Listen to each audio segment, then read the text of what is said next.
Do you know the story of an amazing encounter in Samaria? So come with me. Let's open the great book.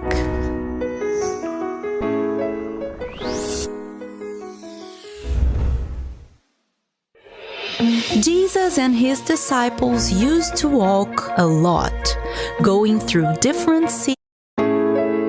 Do you know the story of an amazing encounter in Samaria? So come with me. Let's open the great book.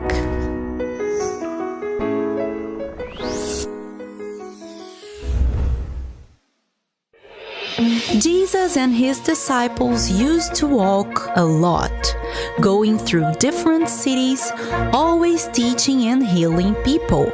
One day, they were going from Judea to Galilee, and on the way, they passed by a country called Samaria. The people who lived in Samaria, also called Samaritans, didn't like the Jews. And since Jesus and his disciples were Jews, it was very dangerous for them to be there. When it was around noon, Jesus and his disciples stopped near a well to drink some water. And Jesus asked his disciples to go to a village near there to buy food.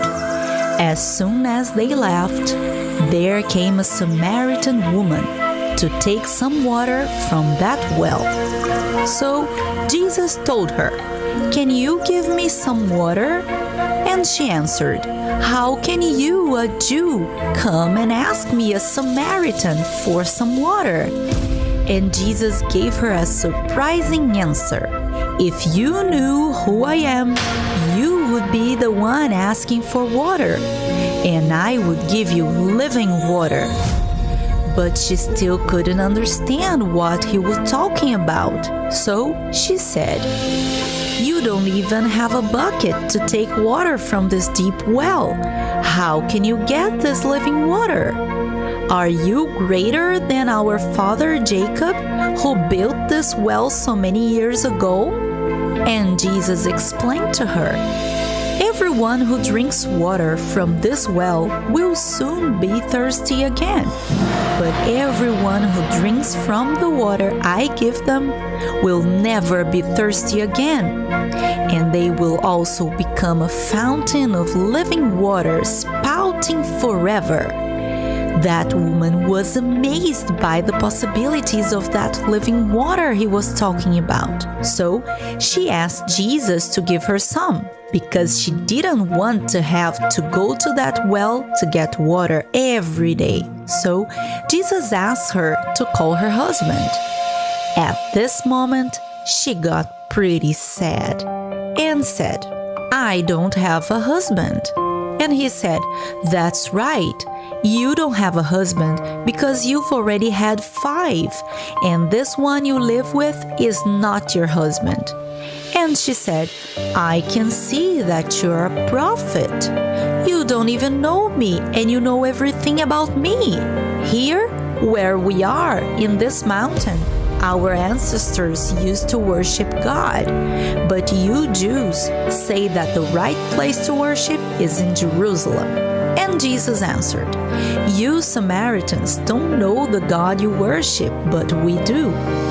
But a time is coming when the true worshippers will worship the Father in the Spirit and in truth.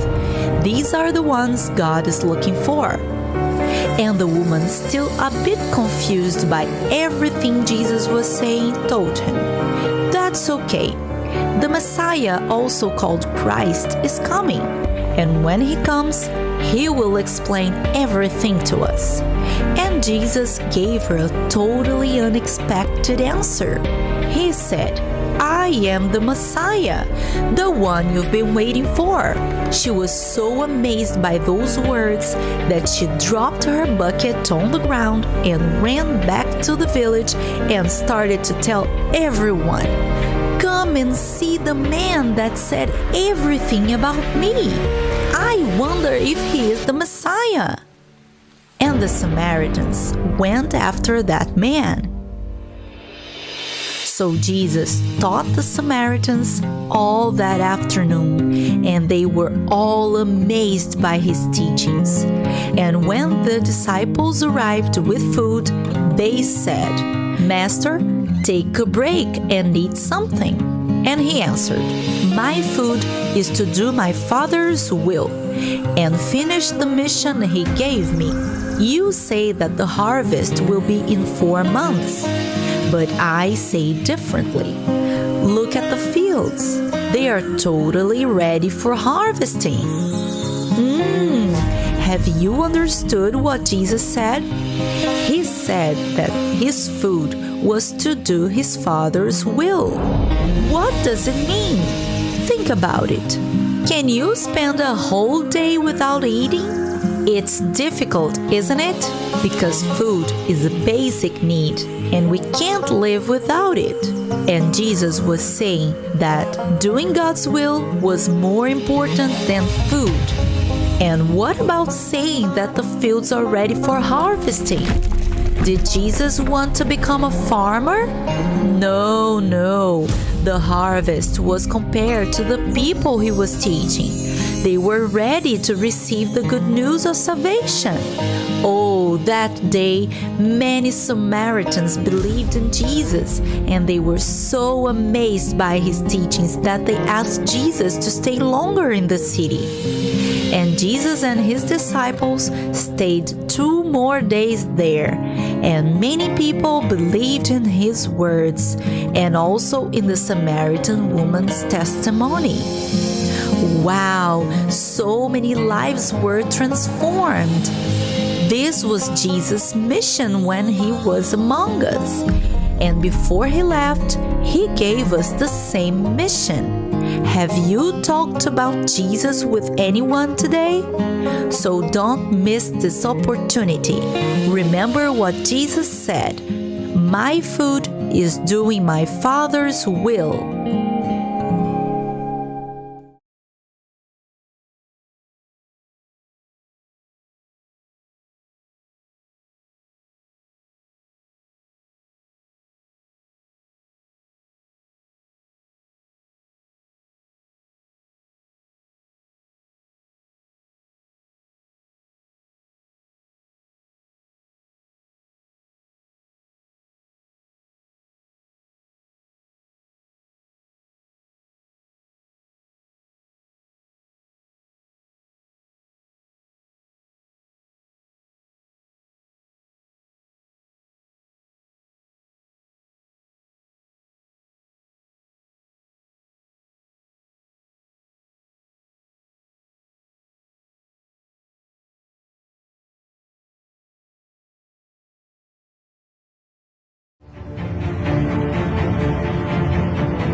After hanging in agony on the cross for hours, Jesus cried out, "It is finished," and he surrendered his spirit to God.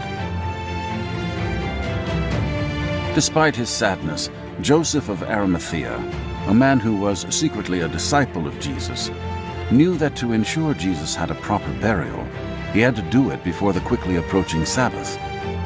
Grief-stricken, Joseph went before Pontius Pilate, the Roman governor, to ask if he could remove Jesus' body from the cross. After Pilate gave him permission, he and Nicodemus went to the cross with a large amount of myrrh and aloes to anoint Jesus' body for burial.